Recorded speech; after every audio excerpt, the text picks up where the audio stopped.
I am a 28-year-old male living in the Deep South. I am now a functional, medicated and therapy-attending paranoid schizophrenic. However, I wasn't always this way. And this story comes from a time before I ever even knew what was wrong. It was about April 2007 when this happened. I had just come out of a painful divorce and she had taken all of my friends away from me in the process. I was obviously trying to reach out to anyone I could, but I had severe codependency issues that I didn't know how to address. Anyway, I found myself wandering the game section of my local Walmart, as I'm still a gamer at heart, and had to see what was available. Things were going alright, and I seemed to be in control of myself. And then he appeared. This poor, unsuspecting soul started talking to me about World of Warcraft, which I happened to play. I perked up at this point, thinking I could make a friend. A new friend that hadn't been taken from me. We made casual jokes and talked about the new expansion. I can't remember if it had just come out or if it was soon to come. At this point, his mother, he was probably about 18 to 20, judging by his appearance, came by and took him to another aisle. He didn't say goodbye. He just walked off, and like that, our conversation was through. Well, in my mind, we had made a connection. We had bonded. In my sick, twisted state, I thought he would appreciate it if we hung out for a while. So I followed him. I made a point to casually stroll on the aisles that he happened to visit, and strike up conversations with him about different things, jokes, I can't remember. I could tell he was getting creeped out by the third time I had done this. He started getting this deer in the headlights look every time he saw me, and it was starting to become a horror story, though in my eyes it was perfectly natural. At some point, however, his fight or flight must have kicked in, because when I appeared, as soon as I opened my mouth to speak, he screamed, "Leave me alone," and stormed off, dragging his mother as quickly as he possibly could. This was a wake-up call for me, that I was being severely creepy and also a stalker. I realized that this could very well be the behavior that caused my divorce in the first place. I checked myself into a mental institution soon after and got the help that I needed. I am now significantly better, and my relationships with people have improved greatly. I now have good friends and a loving fiancé. And not all creepers mean to be creepy. Some of us just need the proper psychiatric help. On behalf of all the unknowing and good-intentioned creepers out there, I humbly and sincerely apologize for our behavior. It doesn't make it forgivable, but I hope it does give some context as to what goes on in the mind of a creeper. Thank you for your time.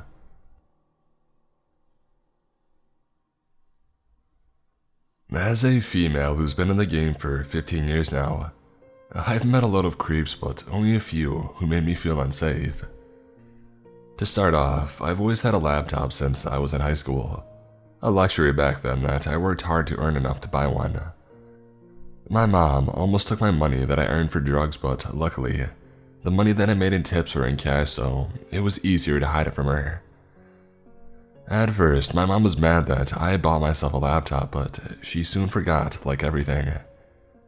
My dad could care less, and my older brother already had his own.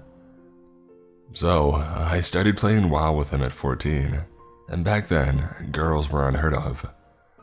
So, I got the usual creeps who would usually back off after hearing my age, or that they were young too. But not this guy. This guy loved that I was underage. I was about 16 and used to creepy guys at this point. No longer a noob at the game or fighting off the creeps, it was no surprise a new guy in the guild started hitting on me. Now, I was 16, dumb, young, and really stupid, but I knew I wasn't going to find love on WoW, where you knew no one in real life. Plus, I had the ultimate crush on a guy I couldn't have because he was my brother's best friend. But in my mind back then, I only wanted him. So it was easy to turn guys down despite being desperate as heck for one guy. But that all changed after my brother's friend went off to college. I had a part-time job with my brother's friend, but girls at work surrounded him, and I became demoralized that I would never find love. Cute 19-year-old guy on Wahoo made me feel wanted.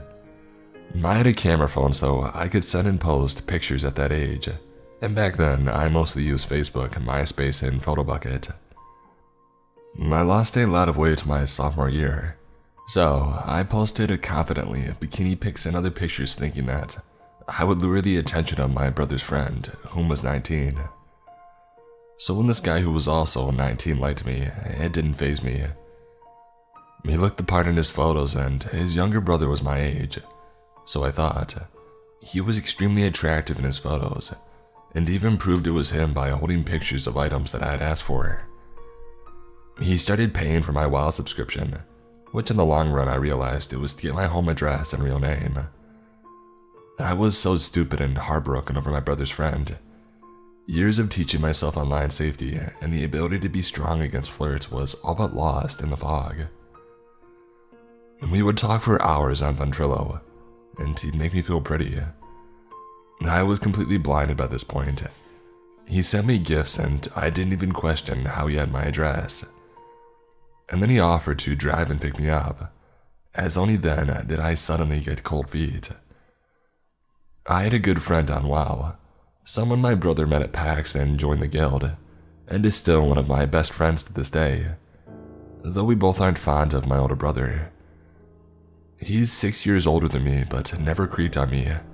Was more like the protected brother that I lacked. Well, at least till I was 24, and single for the first time, we did hook up, but that's because we were friends for so long. But the distance led to it not turning into a relationship. He caught on to it through conversation and was my words of wisdom in a time I was lacking any of my own. He saw something was fishy when I couldn't. I told my friend that I was scared to meet him because, dumb teenager logic, I thought he wouldn't like me. My friend chimed in that I shouldn't meet anyone off the internet at my age. I told him about the gifts and I swear I've never been scolded like this in my life, and not even by my own parents, but he always cared like that. He wondered why I would give my address to someone that I never met, and the expensive gifts were not something the average 19-year-old could afford. None of this ever clicked for me, of course, because I was lonely and trying to prove I don't know what to myself, my crush or something, that I could get a boyfriend. Like that, I told the guy it wasn't wise to meet in person, and my parents said I wasn't allowed to. That's when it went dark. At first, it was pestering over and over, guilting me over the gifts that he gave me and encouraging me to defy my parents. While they kept bothering me, it never once occurred to me that he would lose his stuff. While my friend was worried like crazy about the guy having my address, going as far as to drive 11 hours to my house and explain the situation to my dad, as I refused to tell him out of fear of getting in trouble at the time, all the while taking his spring break in my state, instead of his own with his friends. There's a reason he's still one of my best friends. He has a little sister of his own as well, and she's my age, so his protective nature is natural. Eventually, he made me block the guy, and that was that. And the guy was upset. He would go on different accounts and accuse me of gold digging and using him. Luckily, my friend was smart enough and had the foresight to change my WoW password, and even paid for my account for me, taking this guy off of it entirely, as one of the guy's threats was to delete my account. But it didn't end there. It got worse as he would constantly find ways to message me and tell me how horrible I was. Till about a month had passed. I was walking home from school, about a 2-mile walk in wealthy suburbs of New England, which I had done for years. Many kids did it as it was a very safe town with no crime in it or surrounding towns. Without a second thought, I took off with my 100-pound backpack. That may be an overestimate. Put my headphones in and started my 20-minute walk home. It was cold, so I had earmuffs over my headphones, only drowning out the sound more. I swear if I could talk to myself as a kid, I probably would have just slapped myself for stupidity. Because the WoW guy knew that I walked home every day as I would talk about it. He knew my address and I never thought twice. I was on the back roads walking home, and honestly, easy to map from my school to home as it was pretty straightforward with only one turn. At about halfway home, in between songs, I heard a vague crunching sound of tires rolling over gravel on the road slowly. I turned around to see a tinted black car that you couldn't see much of the person in front. I jogged out of the driveway that I was standing in front of, assuming it was waiting to turn in. But it didn't turn in. The roads were dead and it didn't make sense for him not to go around. I swear the saying that you go cold when you're terrified is absolutely true. It could have been a summer's day at 95 degrees, and my bones would have been cold. My heart just sank and my breathing was uncontrollable. I felt like I had no control over my body as I realized that this guy was following me. My blood truly ran cold, and my hands shook as tears formed and my skin felt tight. My body felt like it wasn't ready to fight or flight, but simply freeze there and die. It only got worse as the second time I turned my head to see the car stop, and I stopped and my whole world stopped. I couldn't stop staring, just frozen breathing like all my school books were on my chest. Crying silently, my eyes hurt with no tears or sound as I just stood there. The door opened after what felt like hours but only seconds, maybe a minute, and it was in fact him. It was the attractive guy from the photos. Not a catfish, but something seemed different. At first, I thought it was his angry expression, but I soon realized he was definitely not 19, more like 30 plus. I could barely think over the loud sound of my heart racing as it froze me in place. I thought that I was about to throw up as he spoke to me. Told me to get in the car, that he would light my house on fire and take out my dog in front of me. I honestly just couldn't move. Couldn't reach for my phone as his words just froze me. Man, like some magic, we both failed to notice the little old lady on her porch watching this play out. Suddenly I hear her yell, "Get away from that girl right now before I burn you alive." We both turn to meet her eyes. Pissed off small lady about 60 or 70 with white hair. I think she noticed my frozen in fear state as she told me to get over to her quickly. And like that, I ran over to her, tossing off my heavy brick of a backpack. It was obvious he was unsure of what to do next, as he stood there and watched me run to her. It must have been a sight, seeing this tiny thin old lady standing in front of a teenage girl, yelling at this man to go away. Like that, Savior number 2 joined the battle as her husband stepped out. Guy who looked like he had been through a war or two, with a shotgun of all things and a booming voice. The gun pointed, saying, "I've shot and killed men for less reason. You better leave now." He got into his car and drove off as I simply collapsed. All that fear just came out as I cried harder and harder, as my brain sifted through the past few months of mistakes. After calming me down enough to speak in non-hyperventilating words, she asked me if I knew him. I told her kind of, but only online from video games, not real life. Of course, explaining it wasn't easy, and her husband couldn't grasp why I would want to pretend I was at war. I'm sure in his experience he was thinking Call of Duty, not magical creatures in a game called World of Warcraft. She got on the phone with the school counselor. Her daughter apparently had told her my name.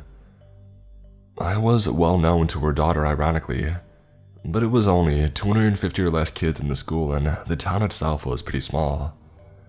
Many staff at our school had a family in town, kids that were related to either by their own children or their siblings' children.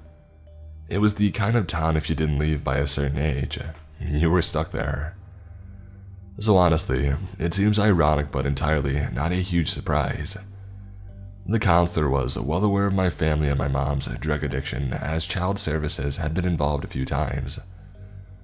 She came by in 10 minutes to pick me up and asked me a ton of questions, of course knowing I didn't want to involve police as I was scared of being taken away from my parents again.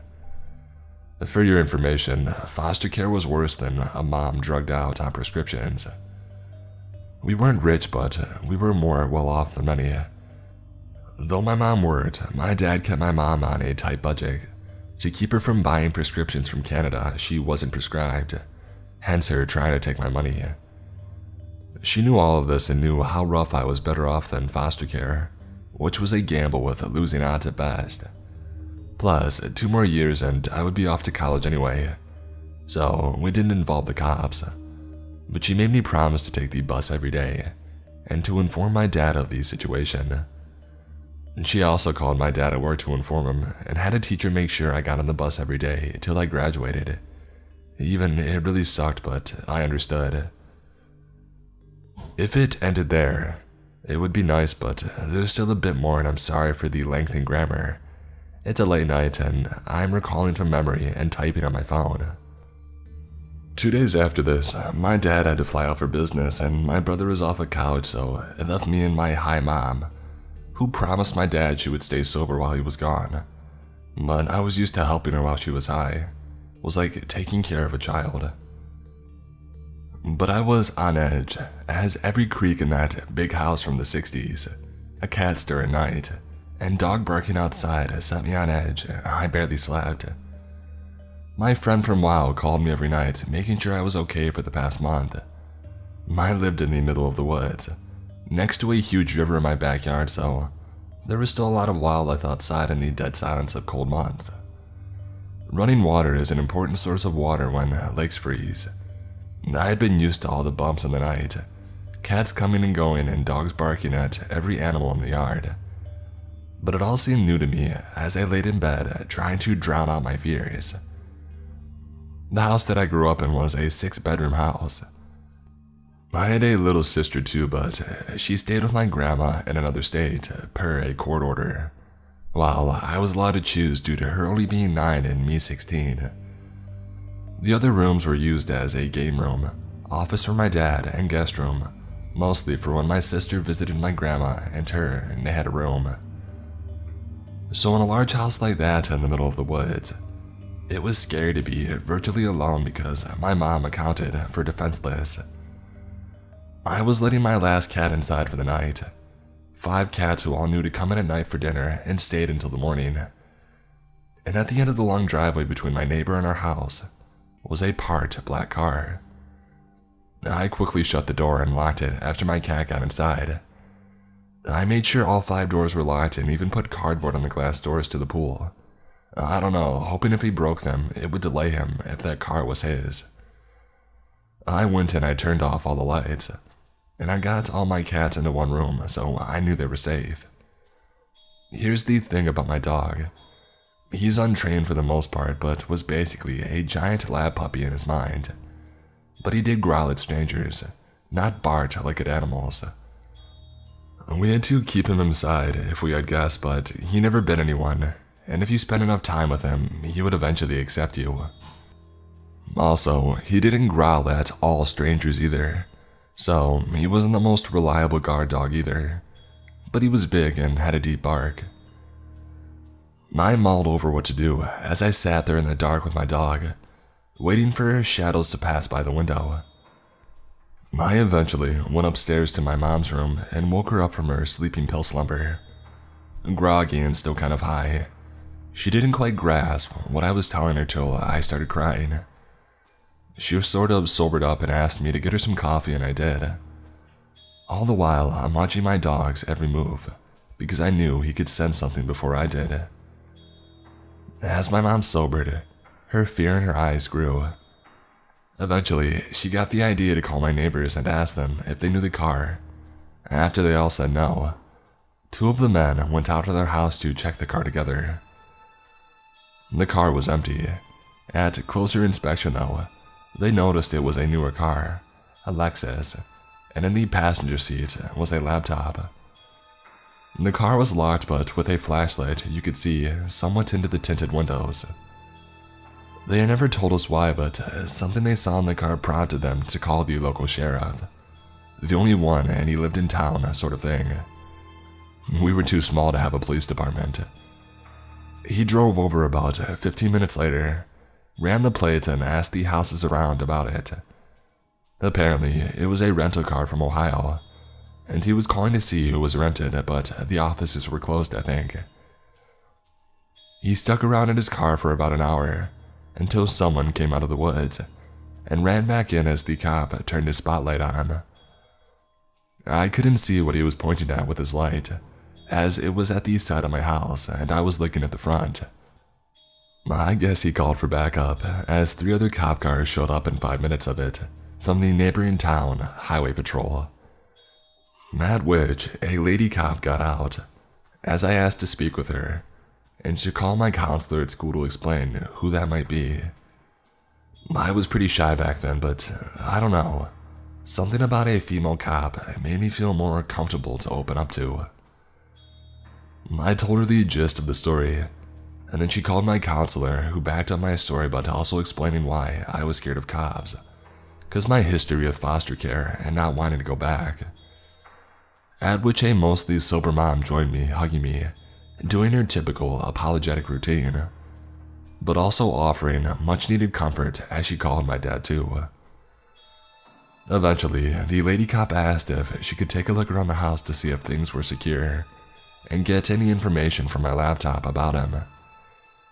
In her search, she found something I didn't think about checking. The basement door was not just unlocked, but open. It's never unlocked, so I didn't even think to check it, as our backyard floods in the spring due to beaver dams, and it's got extra seals and stuff to prevent the basement from flooding. Again, but the stuff sealing it, which was mostly sandbags and stuff, were set aside. But the door at the bottom of the stairs was locked still, and though it had some damage, like someone tried picking it, but he had access to half the basement that was storage. The basement was sectioned and the other half used to be used for my brother's parties. The door between these sections was like a front door, not an indoor door. As in the summer, my dad left the hatch open to dry out the basement and adjust pool settings, as it was basically the pool house, and the cats loved it, so they also had a few cat beds. The section that led upstairs was locked from the inside, and the wall and door were not drywall and cheap door, but lock and key heavy door, and wall was brick. Upon noticing this, my dad confirmed that he had not left it open. My suspicions that the black car was his was pretty much confirmed. As we walked through the house to make sure everything was still safe, she got on my laptop as they searched the woods. I gave her everything I had, his photos, a username, and she even checked to see if his credit card was still on my account, but it wasn't. But the last few digits were there. She then asked to take my laptop for a few days, as she thought she could get some good evidence from it. I asked her to please not damage it and return it as soon as possible, because I used it a lot. Before smartphones, it was all I had. After a few hours and odd-looking neighbors had gone to bed, the cops came back empty-handed, but left a cop outside our house and towed the guy's car. From what the lady cop had told me, what permitted such fear was there were 2 guns in the car, some sort of rope and handcuffs, and the guy who ran back into the dense woods was wearing a winter ski mask. Not out of season, but suspicious nonetheless. So eventually, I try and lay down and go to sleep, but I'm pretty sure I was going to call in sick tomorrow, and I kept all my cats inside for the day. I was too restless to sleep. Every sound made me so scared. My mom slept with the dog in her room. I'm very allergic to animals, but less to cats, as I kind of built up a tolerance to them, but not dogs really. And my cats slept in my room most nights by choice, as my room was usually the warmest. At 3:30 a.m., I heard a knock at the back door, and a guy say, maybe an undercover police officer, "Open up." I was still awake as I walked downstairs to make out a guy standing in the dark with a gun. As he saw me, he demanded that I let him in now, as he needed to speak with me. Something felt off. My gut knew it before I did that this guy's voice seemed forced, like someone purposely making their voice deeper. And why was he at the back door? So I turned on the light outside, and sure enough, it was him. I just screamed as quickly as I screamed, and he started hitting the door hard. It wasn't a very loud horror movie scream, but more like a gasp scream. I didn't think the fear in my body had a loud scream to let out, but the banging was pretty loud as I ran to the front to see if the officer was still outside. He was, but he wasn't getting out of his car. I didn't want to run outside as I'm not a fast runner, so I turned the porch lights on and off a couple of times, but still nothing. After a minute, my dog came bolting down to the door, barking and growling, nearly foaming at the mouth. Soon followed my mom, who yelled she had a gun. She didn't, but a bluff is a bluff. Somehow during all of this, the cop outside had snuck around back and had his gun pointed at him, yelling to put his gun down. I hid as the rest went down, but he was arrested. No trial needed for me to attend, and my statement was enough. Come to find out, he wasn't even from America. The car was rented under his friend's name, and after all was done, he was deported back to Canada. I assumed something with his passport would prevent him from coming back to the USA, as the cop reassured me he wouldn't be back anytime soon. I don't know what exactly he was charged with, but I think my dad said assault with a deadly weapon, attempted kidnapping, and something else. And it also turned out that he was 32 years old, not 19. So I assume me being a minor carried a charge. And life moved on from there. I had plenty of creeps before and after, but he was by far the worst from WoW. I had a couple from streaming, but I was an adult and much better at staying safe online. Only one worse than this guy was my ex-boyfriend's cousin, who made my life hell for a couple of years, but that's another story for another time.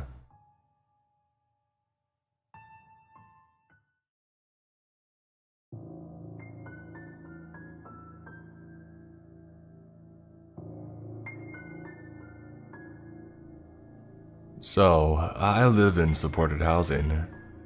This means that I basically have a room in a house that I share with others who have learning disabilities. When my best friend moved in, this one particular tenant, who we soon started calling Creeper, full-on stalker, he would lurk outside our room late at night, waiting for her to come out. If she didn't come out, he would go outside and knock on her window. He would watch her come out of the shared bathroom from the top of the stairs. He tried to kiss her, and one time touched her on the shoulder and said he was looking after her, when a support worker asked what he was doing.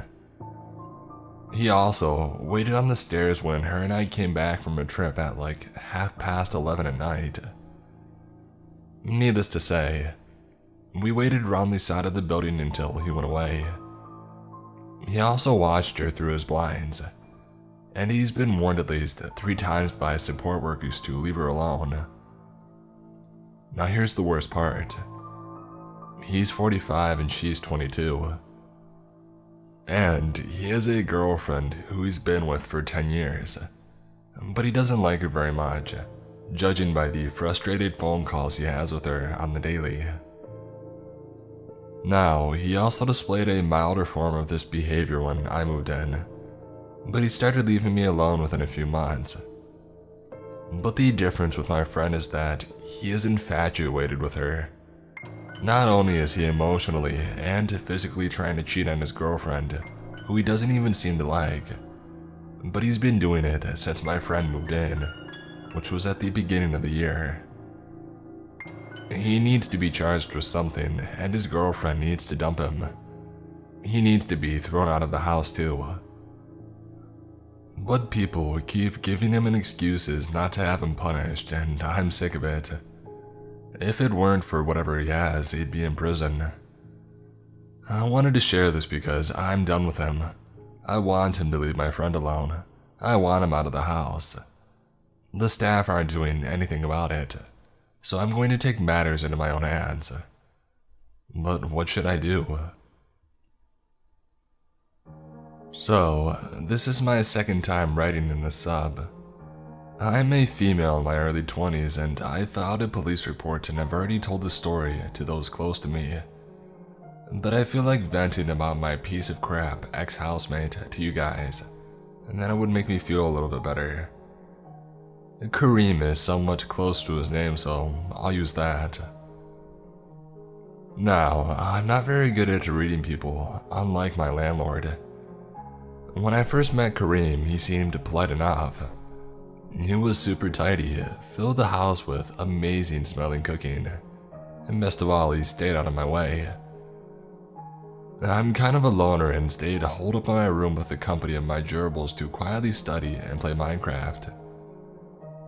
We didn't cross paths often when the school year had started in September. He was the replacement for my housemate. It's a 3-bedroom apartment and I had been living with another girl, Nellie, for a year already. She was pretty absent from the house and as she was almost always at her boyfriend's place, and the third housemate had moved out. Early on, he was honest of his past that I should have taken as a warning, but took him as being earnest. I had asked him during the mini-interviewing process that Nellie and I were holding for potential tenants if he was 420 friendly. He was, but as it turned out, he was a little too friendly. A couple years ago, he had been arrested for illegal possession of weed and sent back to his home country of Turkey for a year before being allowed back into Canada to continue his studies. I didn't know how this kind of stuff works, to be honest, but that's what he told us. I try not to be a judgmental person, since he made it seem like it was a thing of the past. I learned this was not the case. One of the first things I noticed in September was that he smoked almost constantly. Not to the point of missing classes, but the whole house would stink up multiple times a week in the evening. Normally, I wouldn't mind a little smoke, but any stoner will tell you that each strain is different, and for whatever reason, his weed had caused really severe panic attacks for me. Around late October, I got sick of his stuff and told him to figure out how to contain it to his room, and he said that his joints are hard to contain, and that he really needed a bong. So I let him borrow mine. About 2 weeks later, in November, Kareem said that he had broken the downstem, but that he would replace it. Within a few days, he did replace it, but it was the wrong size. Maybe it was a bit picky of me, but I told him to buy the right size, and he refused, said that it was too expensive. I mean, I don't know, it's my property and he broke it. He should fix it appropriately, right? Let me know if that request was out of line. What I know was not out of line, however, was what I did after what happened in mid-February. Around January, my landlord said we should start looking for new housemates, which was reasonable enough. Not to Kareem, though.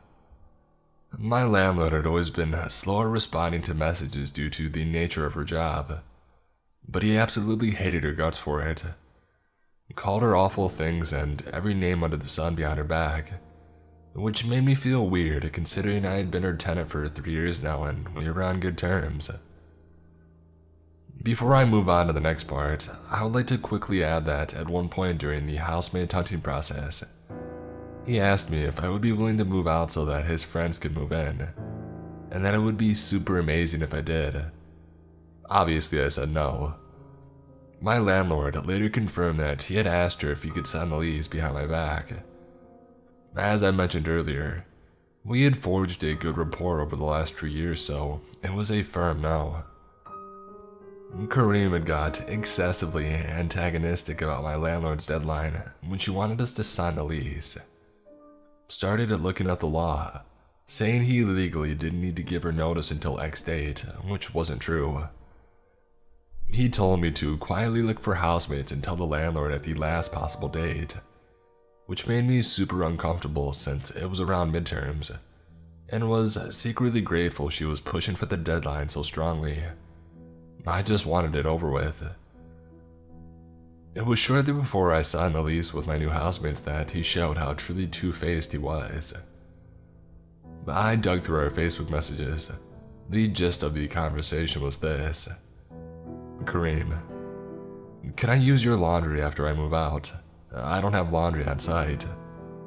Sorry, no, that's kind of weird. No, it's not. We'll pay you. We? Yeah, me and my housemates. Note, I never met these housemates before and still have no idea who they are. At this point, I started getting extremely weirded out. I said no a few times, but caved and started saying stuff like, I'll think about it, to appease him. Though I had zero intent of letting him use my stuff. It seemed like the best way to get him off my back since for almost a week he had continuously pressured me and to try to get me to say yes. Things hit the first of two crescendos when, the day before, me and the two new tenants I chose, super awesome dudes by the way, were supposed to sign the new lease. Back to Facebook, and again, an approximation of our conversation.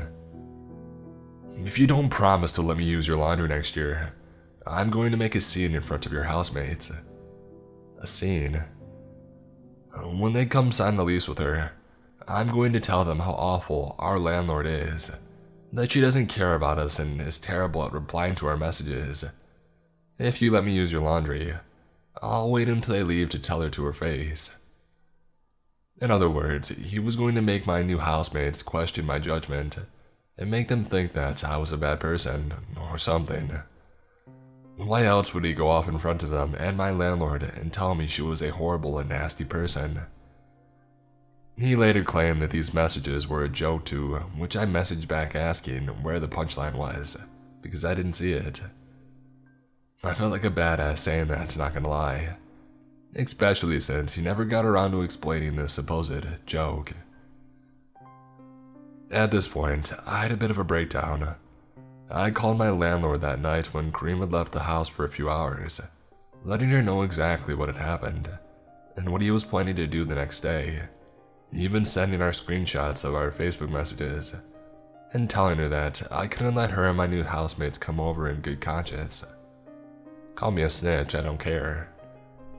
This guy does martial arts 3 times a week and, despite being shorter than me, could definitely send me through drywall if he felt like it. I felt threatened and didn't want to know what he would do if he found out that I told her, and was the reason signing the lease was rescheduled to a different time and location. She believed me, especially when she read all the text messages. Full context, nothing conveniently cropped. She even saw the parts where I was playing along and calling her names too. That's when she told me that she had seen straight through his act while he was signing the lease. Apparently, he spent half an hour reading and rereading our lease, which is abnormal, asking weird questions and being rude to her. After years of being a landlord, she could clearly see that he's the type of overly macho guy that likes to control women, but gave me the benefit of the doubt. I'm inclined to agree, especially looking in hindsight at how he's treated the women, me, the landlord, and Nellie, versus men, Nellie's boyfriend and my male friends, in our lives. So, I signed the lease with my new housemates the next day at a coffee shop, telling Kareem that it was out of the blue that we were signing elsewhere, and that I had no idea why we had changed plans, and I thought that I had gotten away with telling on him. Until my landlord sent him a letter from her lawyer that we very clearly stated that he would not be allowed to demand the use of the laundry again, and that if he came back to the house after moving out, it would be considered trespassing. At first, I thought it was an overreaction on her part, but looking back on those messages, I can see why she made that decision. He angrily knocked on my door and shoved the letter in my hands when he got in that day, aggressively and quite frankly, melodramatically saying, "You betrayed me." I kid you not, those were his exact words. I think he lost his grip on me since he could no longer pressure me now that the secret was out, which frustrated him. Things then settled down temporarily. He would retaliate in small ways, going out of his way not to sort the recycling in proper bins, not cleaning out the shower drain, putting plastic and metal in the compost bin, and smoking weed excessively. They were small, but they irritated me. It was the day after he moved out that we reached our second and final crescendo, which led to the police report from the initial paragraph. After months of stuffing a shirt under the crack of my door to keep the weed stink out, and generally being freaked out to the point of carrying a small kitchen knife in my pocket whenever I left my room after the laundry incident, you can bet your butt I was counting down those last days gleefully. He said that he left a few things behind from the kitchen. He came along with a friend and we sorted out whose Tupperware was whose. On his way out, he spotted my mop and bucket. He claimed that it was his and that he wanted it back. I had had this mop and bucket for 2 years. Why the heck was he claiming that it was his? I said no and he started roaming around the house, saying that he wanted his mop and bucket, and that if this was mine, his must be elsewhere, which made me uncomfortable as hell. I diffused the situation by saying I wanted to use it, and I would give it back later. I was planning on keeping it. I am under zero obligation to let him back in. Remember the letter that said him coming back in the house after he moves out is trespassing? And he instantly snapped out of it. Later that day, he even said that I could keep it. Why he changed his mind is beyond me. The next day, Kareem said he had left 2 more items behind.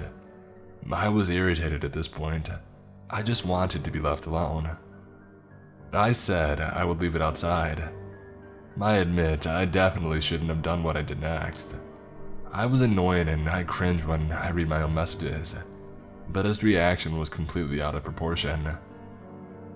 Kareem said, "Yeah, I'll stop by in a few hours. I just got out of the shower. I'm busy, can't you come by now? Just throw on some shoes and shorts and a t-shirt, nobody's outside." By the way, at this point, my town had been on lockdown for 2 months. Since it's a university town and I live in an area almost exclusively populated by students, nearly everyone was gone and it had been a ghost town for weeks. I should also note that he had not been taking good social distancing measures whenever he was over, and had zero problem getting him close even though he had recently been to a much bigger city with a bad outbreak. Just thought that I would point that out. Fine, then give me my mop and bucket. You said that I could have it. Give it back. No. I put the 2 items, a tray and a mug, on the porch. A few minutes later, I heard a polite knock.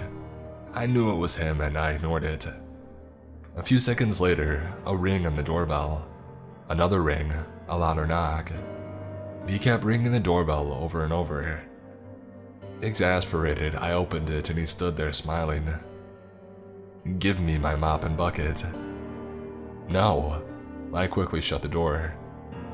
Truth be told, I was worried he would try to stick his foot in the door and try to stop me from closing it, but he didn't move.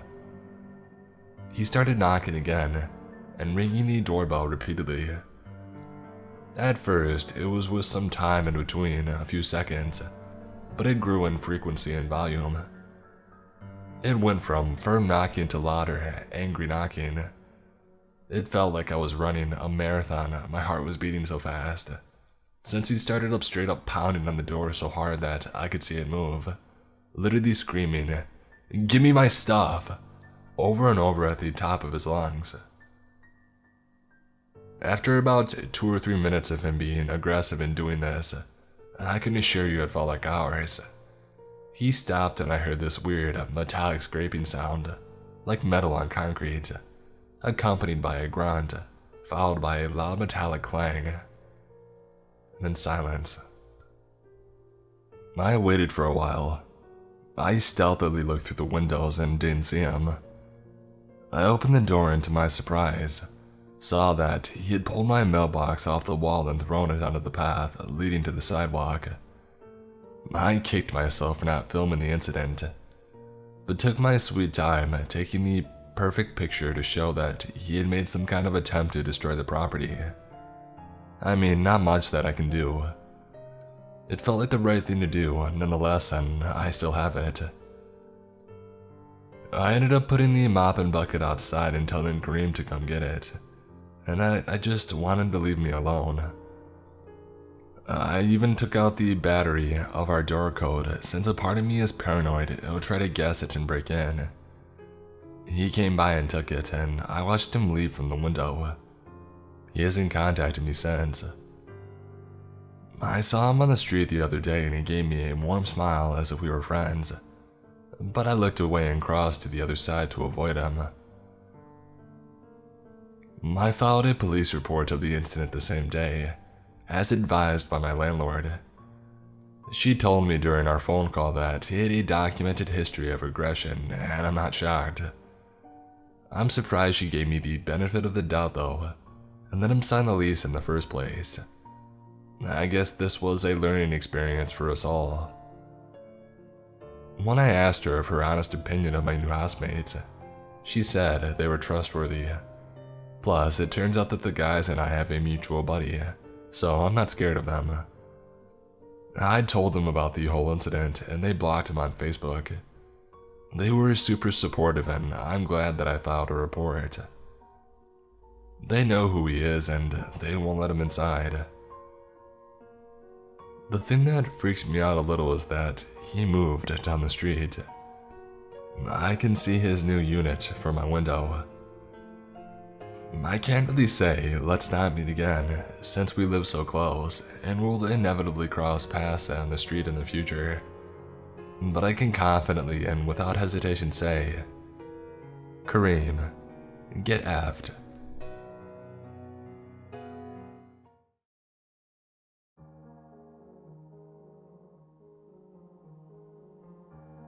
I'm mostly a lurker on here, but have considered sharing my story several times. I was hesitant because absolutely no one knows about this, not my family nor my friends. I've held on to this for 10 years now and figured it was time to let it out. Plus, I think there are some valuable lessons that can be learned from my experience. Here we go. For reference, I am a 27-year-old female and this story takes place 10 years ago when I was 17. I had just started university and was excited about having a fresh and new start, since I had always been a nerdy outcast in high school. I had never had a boyfriend before. I had never even been on a date, so I was naive and optimistic about boys. My introverted and awkward personality hadn't magically changed since entering university, so it's safe to say that I didn't meet any interesting guys at school. One late night, I was in my room working on an assignment on my laptop when I received a request on MSN Messenger. The email address was a boy's name with some numbers. The name was clearly ethnic and likely someone of the same origin as me. Intrigued, I accepted. For the sake of the story, we'll call this boy Ken. We got to chatting and I asked him how he had gotten my email address. He dodged the question. I let it go, not thinking too much of it. This was from a time when it was normal to accept anyone and everyone as a friend on Facebook and other social media platforms. As Ken and I continued to talk, I learned that he lived in my city and apparently wasn't much older than me. As I guessed, our roots were in fact in the same country. Let's call it the motherland. I asked him why he didn't have a picture of himself on his display picture, and this prompted him to suggest that we turn on our webcams because he wanted to see me too. I declined, but he insisted. Somehow he did convince me and we both switched on our webcams. I was pleasantly surprised and somewhat relieved to see that Ken was a good-looking young guy, chatting to me from the comfort of his bedroom, seemingly very normal. Our MSN chats carried on for a couple of weeks. They developed into text and we even had a few phone calls, after I had agreed to give him my phone number. I started to develop a crush on Ken. He had asked me to go out with him a couple of times, but I was always pretty busy with school and our schedules weren't lining up. Finally, we found one afternoon when we both were free and decided to schedule a lunch date. Ken had a car and offered to pick me up from my university after I was done for the day. I was a little too dressed up for my C+ programming class, but just right for the lunch date we had planned at a local vegetarian restaurant. Stupidly, I didn't tell any of my friends where I was going, or with whom, because I was embarrassed about going on my very first date, at almost age 18, with someone who had randomly added me on MSN.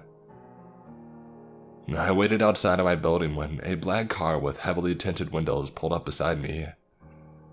The passenger side window rolled down and sure enough, there was Ken sitting in the driver's seat. I was happy to see that he was as cute as in person as he was on the webcam. However, I wasn't expecting the intense smell of weed floating out of the car. Not relevant, but part of my first impression. Admittedly, I was a bit taken aback and was concerned that he might be driving high. He unlocked the doors and motioned for me to get in, so I did without dispute. As I sat down in the passenger seat and he immediately put his hand on my thigh, I nervously shifted my leg away. "So," I started, "do you know where the restaurant is? I can guide you if you want." He smirked at me but didn't say anything and just started driving. Okay, kinda weird. I thought maybe he was just nervous or awkward, both of which I could sympathize with, so I let it be. I was about to try my hand at a little small talk, which I am no good at, when I noticed him heading towards the highway ramp. I started to worry because the restaurant was not far away from my campus, and there was no reason for us to be getting on the highway. You don't need to take the highway. The restaurant is really close by. I can guide you." I tried to keep my voice steady, but I could hear my own nervousness. Ken finally spoke, for the first time since I had gotten into the car. "I thought maybe we could just go to my place instead. We can play Need for Speed and I can make lunch for you." I was 17, on my way to the house of a guy that I had just met for the first time, and I hadn't told anyone where I was going. My mind was racing. I knew that this would be an utterly stupid thing to do. Despite the clear red flags waving in my face, I decided that I didn't want to ruin our first day by rejecting his offer to make me lunch and play Need for Speed together, which I had told him that I liked playing, don't judge me. So like an idiot, I reluctantly agreed to avoid being rude. We made it to his house, and it was apparently his family's home and was situated in a sort of shady neighborhood. We stepped inside and, of course, no one was home except us. It was sparsely furnished and looked unkempt, which struck me as pretty odd for a family home. He informed me that his Xbox was in his bedroom. I hesitated in the doorway, but he sat at the foot of his bed in front of the TV and patted the empty space beside him for me to have a seat. There was literally nowhere else in his room to sit, so I cautiously sat down, keeping as much distance as I could between us. I started to relax as we played Need for Speed, and he made us PB&Js to munch on. I was about to laugh at myself for being overly paranoid, when Ked did something bizarre. He got up onto the bed and sat down directly behind me, his legs on either side of me, an extremely awkward position, and tried to guide my hands on the controller. I started to ask him what he was doing, and as if this wasn't uncomfortable enough, his hands moved from the controller and slid up under my shirt. That's when I really started to panic. I thought he was going to try to grow my chest, but instead, he started squeezing and massaging my belly.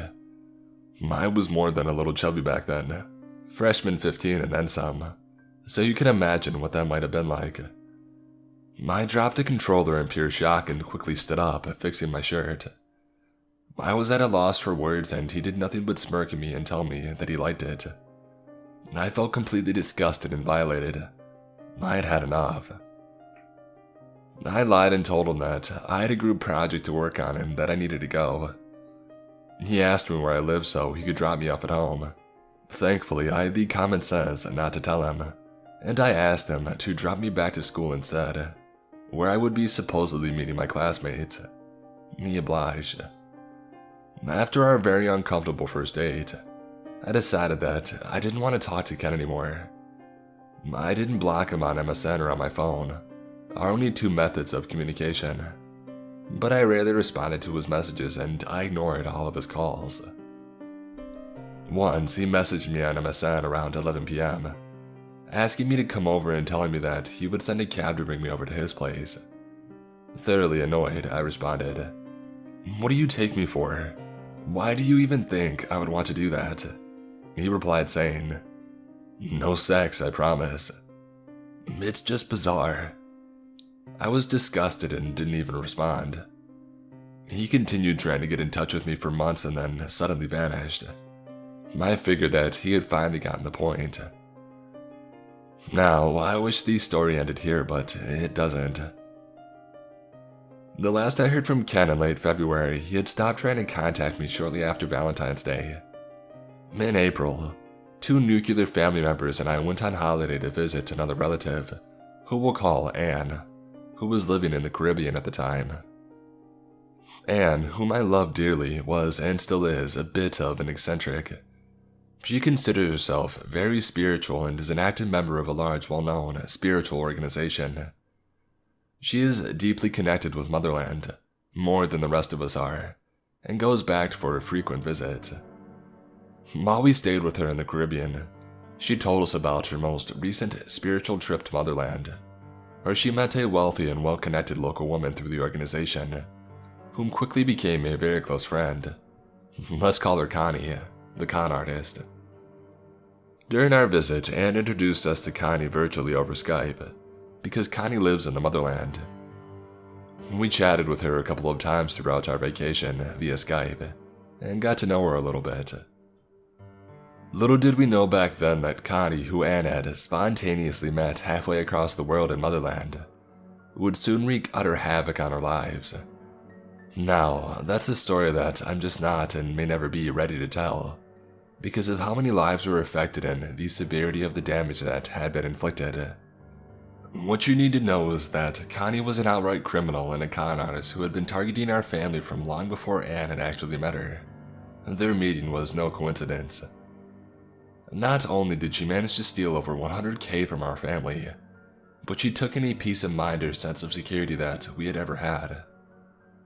When we finally called on and confronted her, she insisted that we were mistaken, but disappeared into thin air once we forced her out of our lives.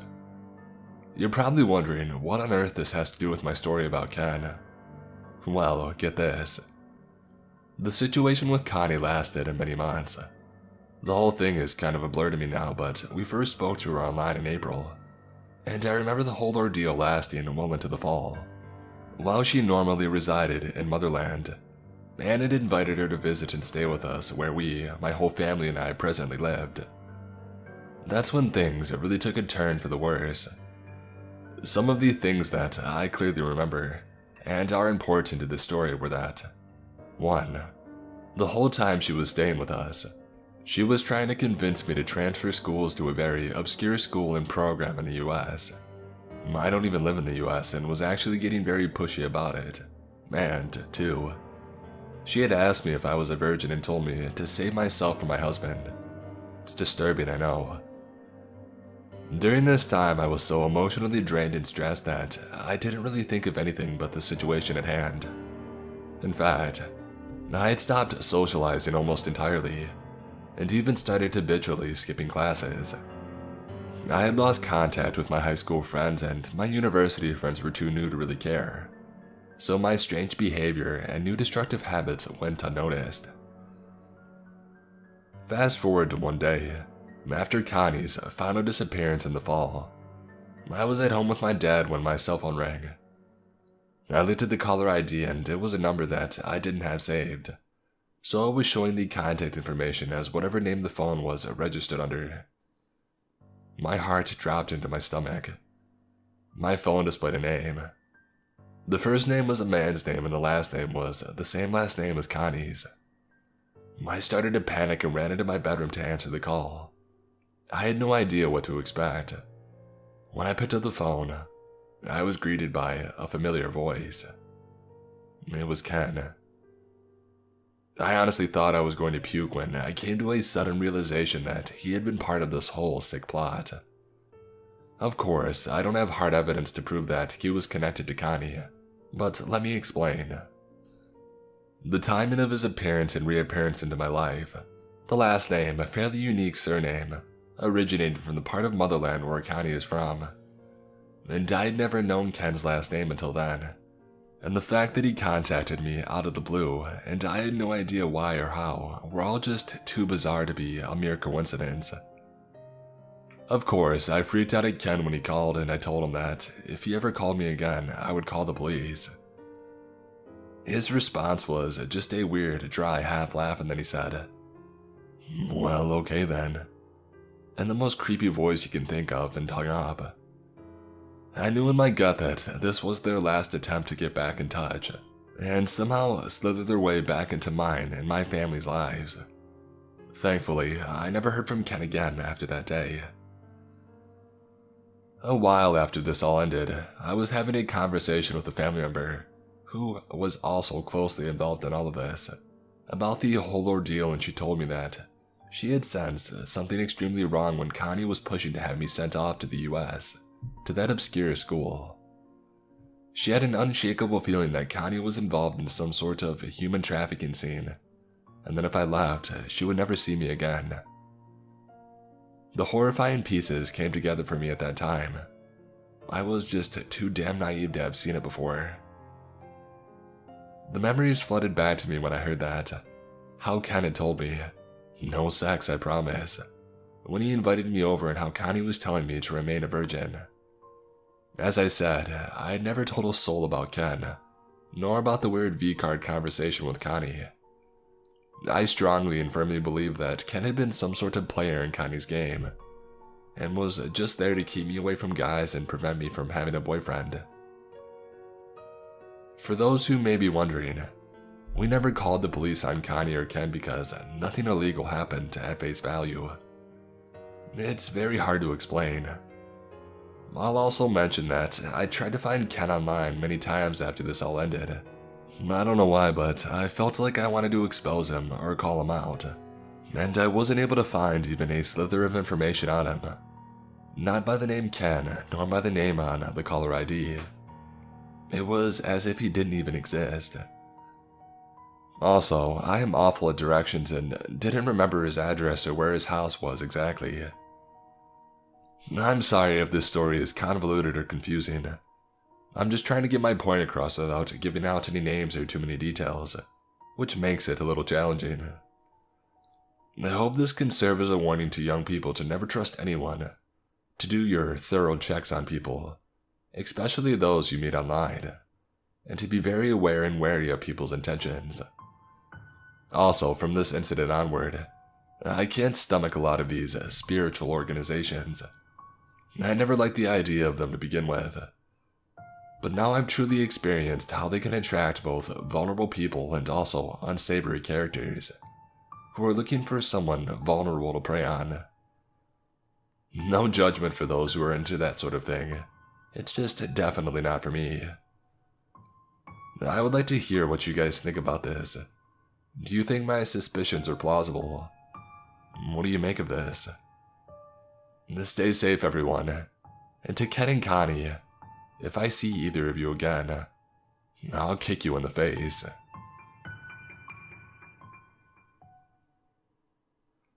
So, a long time ago, I had a falling out with a friend who liked to cyber harass people she didn't like. Because I knew this, I took precautions on all my social medias and added the two-step verification, where it would send codes to your cell phone if someone tried to log in or change your password. Seems like a safe step, right?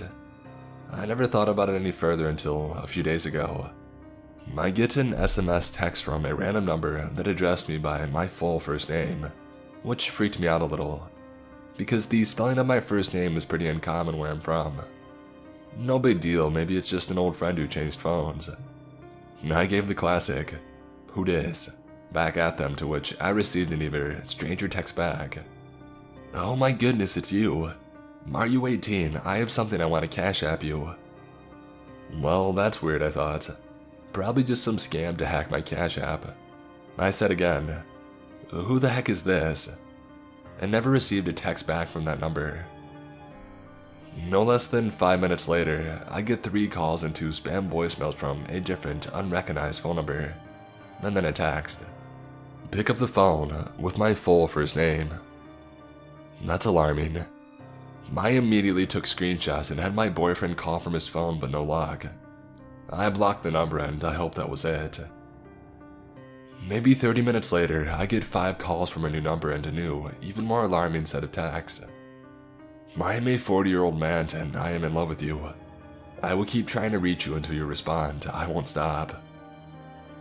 I immediately blocked the number and called my parents. And then within 2 minutes, he made a new number and texted me again. Wow, I just want to talk to you for 5 minutes.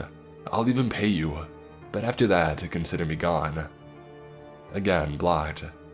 I alerted my boss and then the text stopped. After work, I filed a police report and bought a baseball bat and set up some security cameras around my apartment. My first instinct was that it was a guy I recently worked with who had been fired recently for sexual harassment. One of my friend's coworkers who was good with the tech stuff changed his phone number and texted the number pretending to be me on a burner to get some more information about him. It was a bit of a long conversation, but basically this guy wanted me to talk to him on the phone while he pleasured himself. He called me 26 times and got no answer, so he stopped trying, and we assumed that that was the end of it. The next morning, I get a text from a new number online. He was claiming to be one of my friend's fathers. I started to freak out. Both of my parents and my boyfriend were at work, so he sent his mom over to calm me down and stay with me while I was alone in my apartment. He called my phone and she answered, and all he said in this super creepy, raspy voice is, "Please," and then abruptly hung up. I was having a full-blown panic attack at this point, so she called the police department and had an officer come out to update my report. She was still texting the guy while the cop was there, and once she told him law enforcement had been contacted, his whole story changed. He said that he didn't know me or anything about me. He doesn't even live near me and means no physical harm. He's just a lonely guy who got my phone number from Facebook and decided to harass me. I might remember this wrong, but I could have sworn that I had my phone number set to private. But I know that I still had it up there because of the 2-step verification. I recently had posted something on Facebook Marketplace, so I'm assuming that's where he found me. I have since deleted that account and changed my phone number, and nothing else has happened.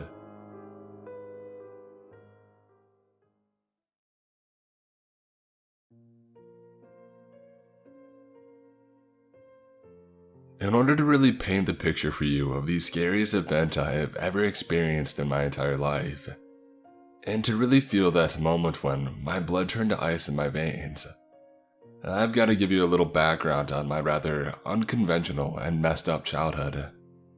I'll try to keep this part brief. I'm sure this will sound like some utter BS to some, but I assure you that it's not.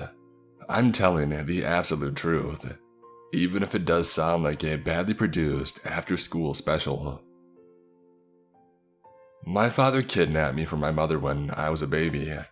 Not because he loved me and couldn't live without me, but because he's a sociopathic douchebag that wanted to hurt my mother as much as he could. I was missing for roughly 6 years, face on the back of a milk carton, the whole nine. My father was an ex-military survivalist that smuggled drugs over the Mexican-American border, among other things at that time. During these most formative years of my development, I was surrounded by criminals and raised by this neglectful douche. I had a lot of severe trauma very young. Let's just say that I knew what real monsters were. By the time I was located and returned to my mother just after I turned 7, I knew how to load, clean and assemble several different types of guns. I knew how to aim for the head of the men wearing blue uniforms, and I was a dang good shot with a handgun. I had been left alone for days at a time, repeatedly and often, so I was completely self-sufficient and I could care for myself. I didn't go to school and I had only been around other kids for very rare, brief moments in time. I was a feral little beast at this point. I did not trust adults or anyone for that matter. In my experience, most people were liars and did not show their true face. And lucky for me, I was returned to a loving home with my mother and stepfather, With love, therapy, and protection by the two of them, I think I turned out to be a relatively normal and surprisingly mentally healthy woman, albeit with a few idiosyncrasies. Now the point of all of this preamble is to give you some context regarding the kind of person that I am. I am not a victim. I don't take crap from people, and there are very few things in this world that truly terrify me. I'm a freaking survivor. Growing up the way I did, I studied people intensely as a defense mechanism. I'm very good at reading people and their emotions, at times even the feelings they won't admit to themselves. I have been left with an obsession for my security and of those who I love, so I tend to be hyper-vigilant of my surroundings. This is always a weapon of some type on my person, or in my belongings wherever I go, and I take note of every exit and entrance of any place I step into. As a teenager, my stepfather taught me some tricks on how to take down someone that was bigger and or stronger than me. He was a hell-raising biker and at one time, a bartender and a bouncer at a rowdy biker bar, so he knew his stuff. You would think I would be prepared, right? The story that I am trying to get to here was one of the few times in my adult life that someone had slipped through all my defenses and nearly got to my young daughters. Now, it's one thing to fear for your own safety, but to fear for the safety of your children, as I'm sure every parent knows, is something else entirely. It is ice cold, blood-curdling, absolute sheer terror, and I never ever want to experience it again. I was living in San Francisco roughly 7 years ago. At the time, I managed a medical office inside a large residential drug rehab center. The residents were a mix of characters ranging from the homeless and mentally ill to straight out of San Quentin parolees. I actually enjoyed my work and never felt unsafe there, but it was exhausting. It was Friday at the end of a 50-hour work week, and I could not wait to get home and put my feet up. The building that I worked in was donated by the Catholic Church and used to be an old convent. It is a 4-story stone behemoth, and I ran up and down 3 of those floors all day every day that week. It had been a rough week, and I was deep to the bones tired as well as mentally fried. It was no quick commute home for me, however. My job was in the Fillmore, Lower Heights area, and my babysitter lived near Balboa Park, while I lived in the Sunset District next to SF State. The fastest way home involved walking 2 city blocks to get to a bus, which would drop me off near the closest underground station. From there, hop on a train that would take me all the way across the city, nearly to the end of the line. At least the babysitter didn't live far from the line, so I didn't need to transfer to another bus.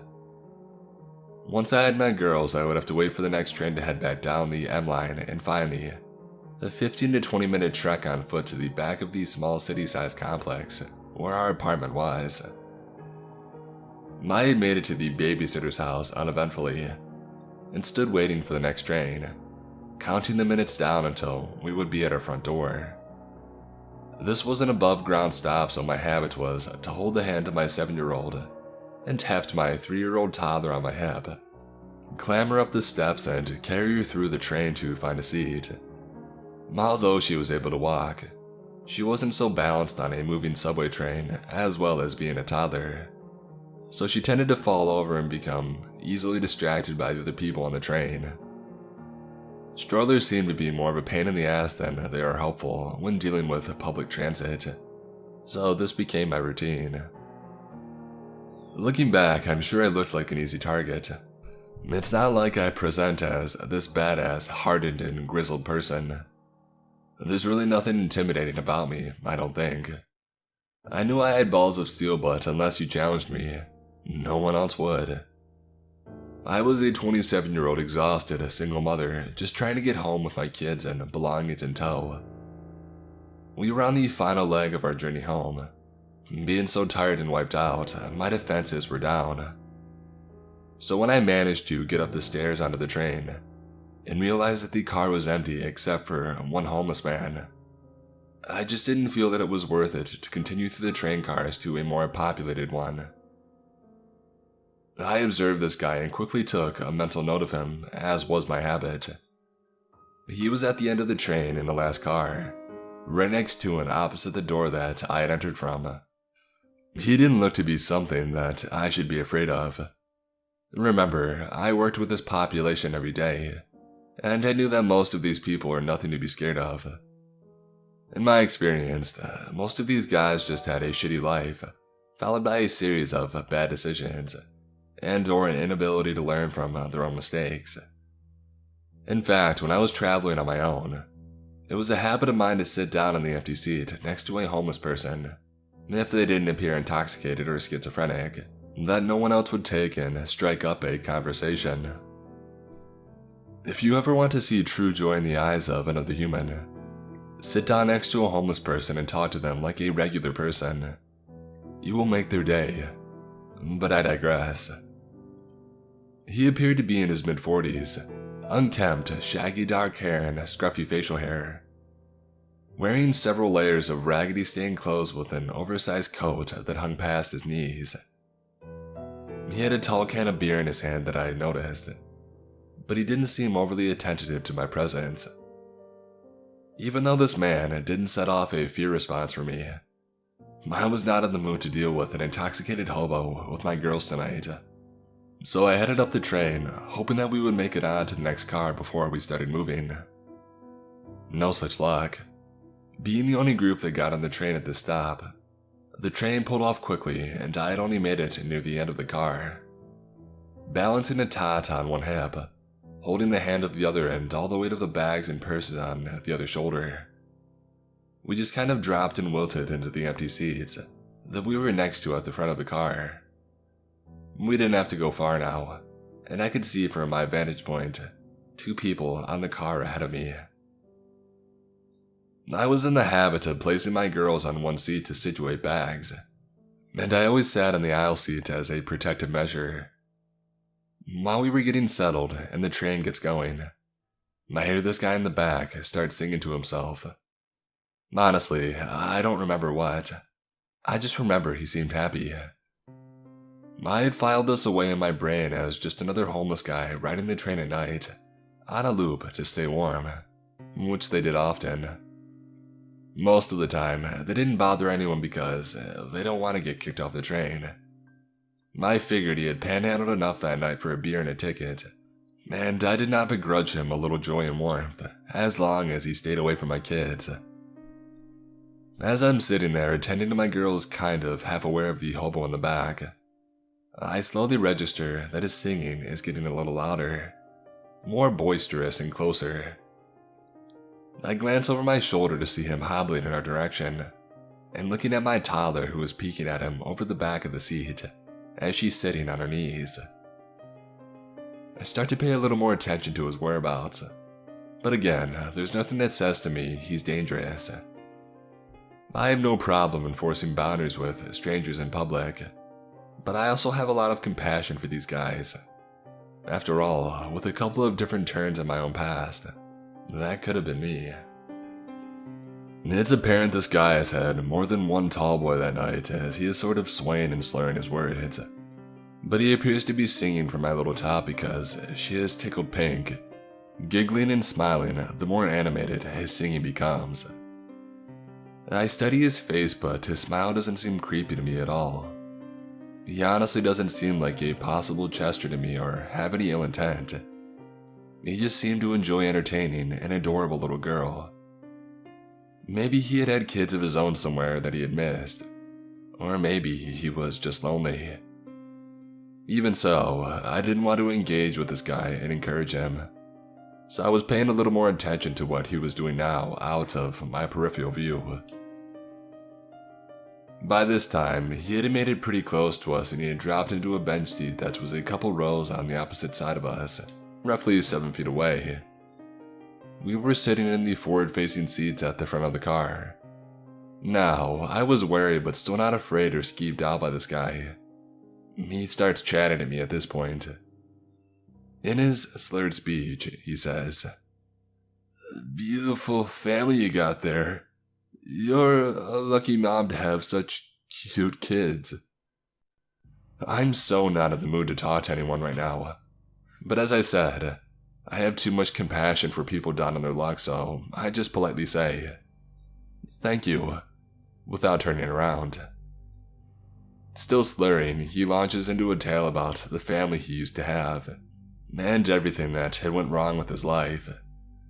It doesn't seem to matter to him that I'm not really engaging, but he's not coming any closer to us, so I don't stop him or interrupt. Now what happens next is my first inkling that this guy may not be what he seems. It's not so much what he says that does it, but the sudden shift in tone and personality. He's not slurring anymore. The volume of his voice had dropped a bit, and the tone of his voice changes to this Hannibal Lecter smugness. He's not talking to me anymore, but at my tot who is peeking at him again over my shoulder. "Hello, little girl." Now this guy had my full attention. Every cell in my body is saying, "Pay attention to this. Hello, Clarice, weirdo." I look over my shoulder to look directly at him, and really assesses his demeanor. His joviality seemed to be gone, and I don't see a happy hobo anymore, but a leering grin on his face that doesn't reach his dead-looking brown eyes.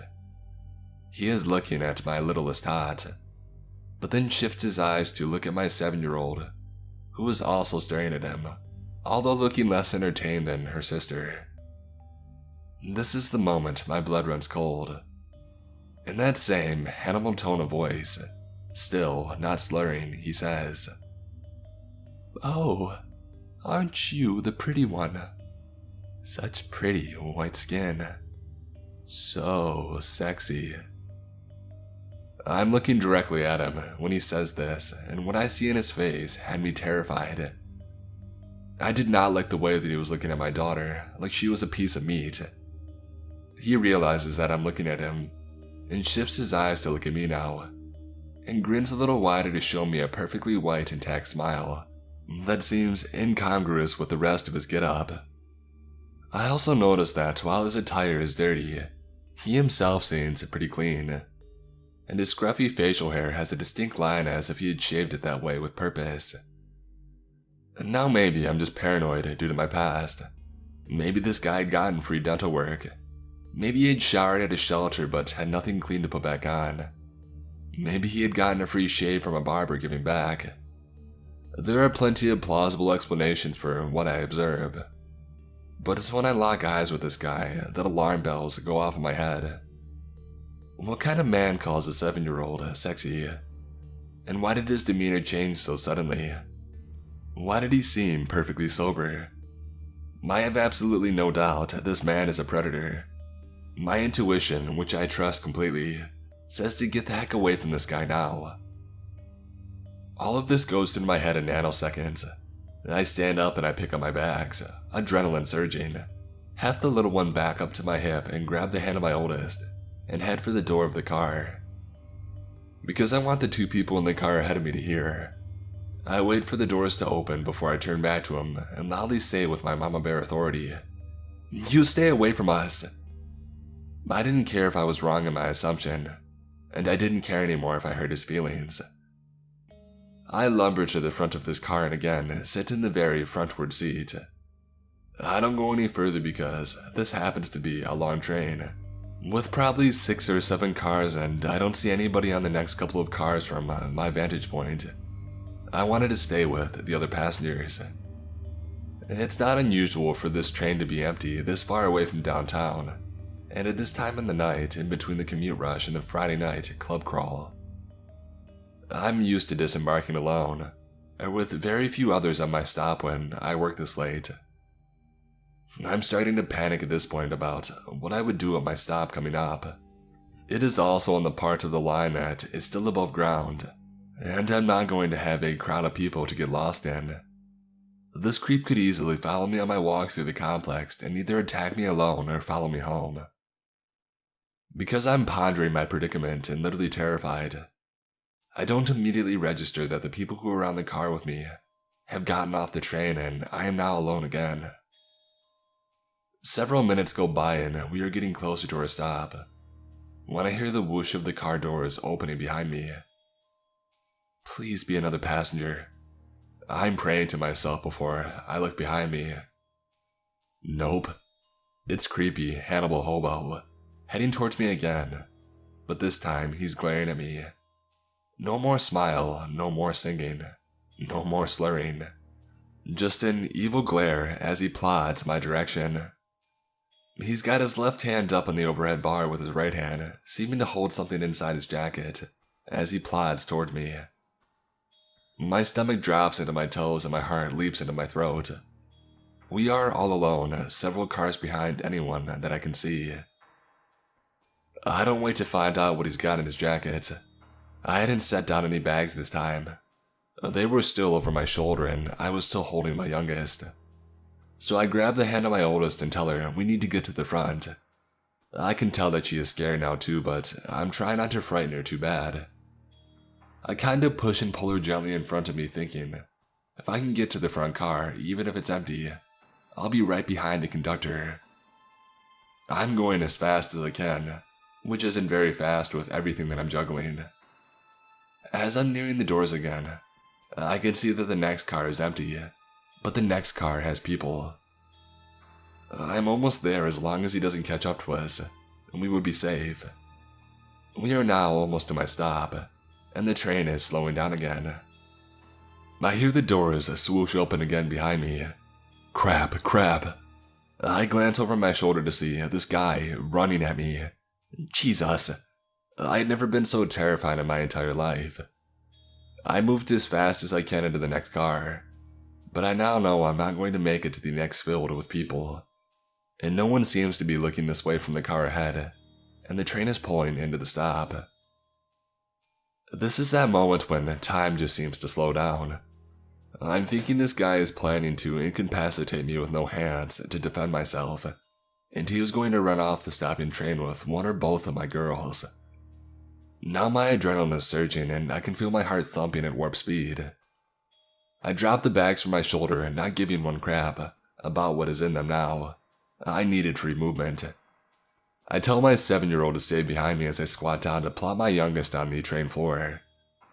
In one motion I turn around to raise up, pull my pocket knife out of my back pocket, and flip it open, taking a wide-legged defensive stance. I don't know if it was the security of my knife in my hand, or that one final surge of adrenaline, but I swear to God as I stood up, I grew. I felt like Mario having just gotten his mushroom. I felt invincible, 3 times my size and superhuman. No one was going to get through me to my babies even if I was going to get stabbed. He stopped dead in his tracks when he sees the knife about 5 feet in front of me. I sway a bit, with a brake on the train bringing it to a halt, but I keep my footing. Without thinking, I scream at this guy. Take one more step and I'll cut your balls off and choke you with them. I see his eyes widen at this. He obviously did not expect this kind of reaction. He looks at my eyes and looks at the knife. Looks behind me at my kids and one more time glances back to my eyes. And then he turns tail and runs out the open doors and off the train. I barely register a couple of college students by the look of them, hop onto my car and immediately hop off. Probably because I'm still standing there looking like a psycho with a knife out. I hear the ding and swoosh of the doors closing again, and the train moves on. At this point, I just kind of crumpled to the floor, and hugged my kids to me and bursted into tears. My oldest was crying now too, while her little sister is just completely bewildered. I didn't move from the floor until we pulled into the next stop at West Portal, where we disembarked and I called my roommate and best friend. He was a man with big biceps and uncanny strength for his size. I wanted him to meet me at the train stop so we didn't have to walk through the complex alone in the dark after this craziness, which of course he did because he's amazing like that. I never stayed on an empty train after that. No matter how tired I am, I will move to a car full of people. I never saw Hannibal Hobo again either, and I don't care to. I don't think he ever wants to meet me again either.